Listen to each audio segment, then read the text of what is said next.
do povo.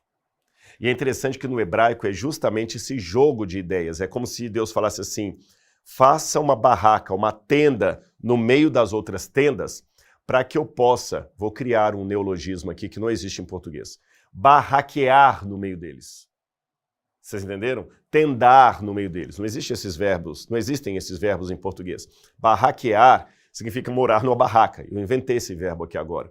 Só para que você entendesse o que está no original hebraico, que eles traduziram por habitar. Mas não é um habitar normalmente em casa. É um habitar numa tenda de beduíno, numa tenda de nômade do deserto. Agora, olha que lindo. Moisés fez o santuário, conforme o que eu vou mostrar para vocês aqui, conforme o que ele viu da planta de Deus, estudamos isso. E no Novo Testamento, o Evangelho de João diz assim, olha, Evangelho de João, capítulo 1, versículo 14. E o Verbo se fez carne e habitou entre nós. Aqui no grego, a expressão habitou entre nós, esse verbo grego aqui é skeno. Skeno, em grego, significa tabernacular, barraquear, esse verbo que eu inventei aqui. Morar numa tenda, num tabernáculo no meio de nós. Cristo, quando adquiriu um corpo humano, um corpo de carne, quando ele se encarna, é como se ele repetisse ali entre os judeus daquele tempo, do primeiro século, o que aconteceu ali no Êxodo, no século XV a.C. Ele tabernaculou no meio de nós. É por isso que logo depois que Jesus vai conversar com os oponentes judeus dele, no capítulo 2 de João, no versículo 19, Jesus disse assim, destruam esse santuário e em 3 dias o levantarei. Os judeus, verso 20, responderam, este santuário foi edificado em 46 anos e você quer levantá-lo em 3 dias? Ele, porém, se referia ao santuário do seu corpo. E é lindo, quando a gente estudar o Evangelho de João, você vai ver vários detalhes, como é que Jesus fala, eu sou a luz do mundo, eu sou o pão vivo que vem de Deus, elementos que se encontravam no santuário terrestre. Em outras palavras, Jesus estava usando o santuário que Moisés construiu para referir-se a si mesmo. E João pega cada um desses elementos e incorpora no seu evangelho, porque esse santuário aqui era o evangelho em miniatura e antecipação.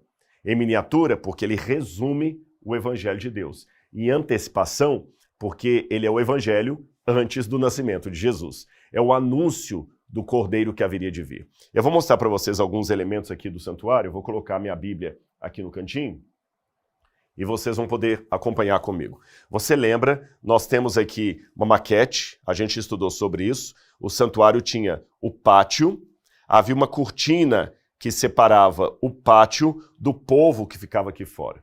O povo então vinha com a sua oferta, com o seu cordeiro, a pombinha que eles iriam sacrificar, qualquer animal ali que fosse limpo e apropriado para ser sacrificado de acordo com as leis que lemos no Levítico, e a pessoa entregava aqui na porta o animal para o sacerdote. O sacerdote pegava o animal, o sujeito confessava os pecados dele na cabeça daquele animal, entregava o animal para o sacerdote trazia o animal aqui para dentro. Aqui era onde todo o ritual do santuário acontecia.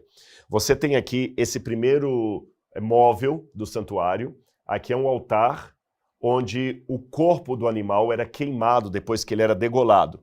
E você vê que ele era queimado, aqui em cima tinha fogo, essa pá aqui era para limpar a cinza, o animal era queimado aqui, e uma brasa das cinzas desse altar era sempre levada para dentro do santuário.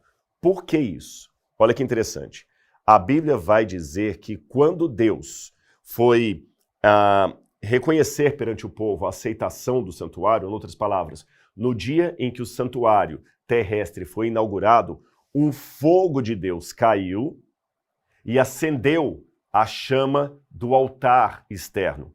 Então o primeiro fogo que estava nesse altar foi de origem divina. Veio um raio de Deus e queimou. Então esse fogo tinha que ser continuamente mantido. Eu sei que você deve estar perguntando, mas Rodrigo, e quando o povo viajava pelo deserto? O fogo apagava. Eles tinham critérios através das brasas de ficar mantendo sempre o fogo aceso. Então eles tiravam várias brasas daquele altar, guardavam as brasas num recipiente que era constantemente mantido ali queimando. Olha, o trabalho deles era minucioso e muito detalhado e muito cuidadoso, como aliás devem ser todas as coisas oferecidas a Deus, com esmero, com detalhe, com refino, com certeza do que se está fazendo. Então eles mantinham aquele fogo aceso ali, enquanto estavam andando.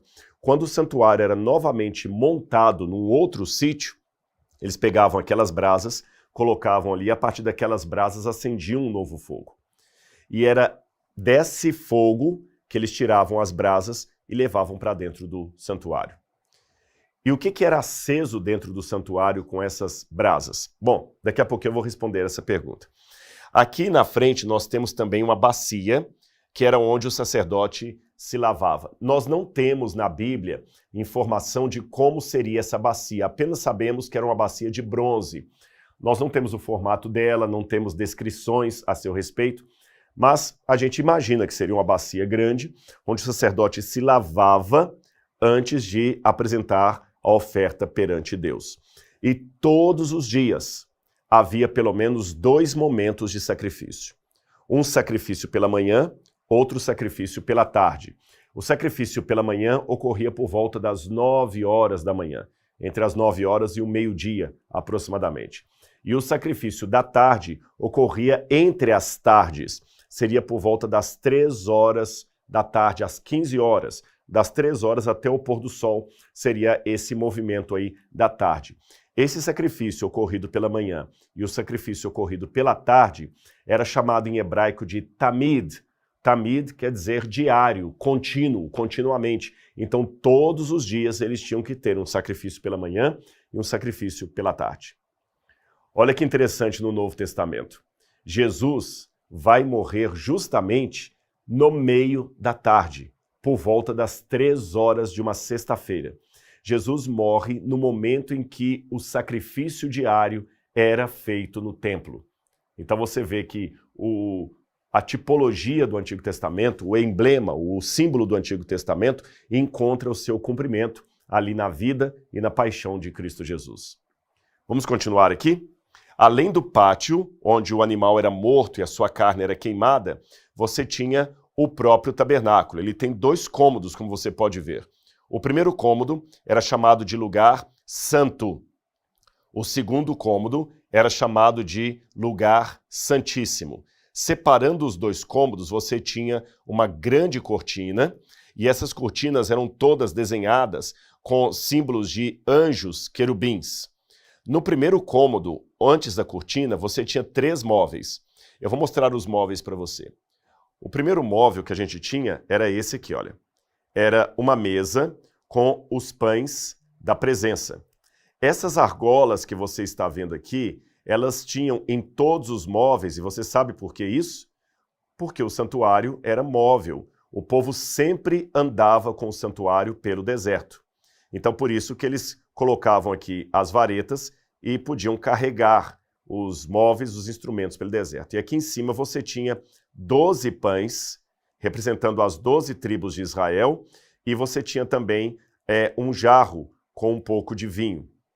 O sacerdote semanalmente comia esses pães, e depois que ele comia esses pães, ele substituía por pães novos. Ah, detalhe, o pão que ficava aqui dentro do santuário, ele era um pão sem fermento, parecido com aquele pita bread, sabe aquele pão pita que você compra nos Estados Unidos, também chamado de pão sírio, parecido com o pão sírio, só que sem fermento. Então 12, representando as 12 tribos de Israel, e representando também o Messias que haveria de vir. Por isso que Cristo fala que ele era o pão vivo que desceu do céu.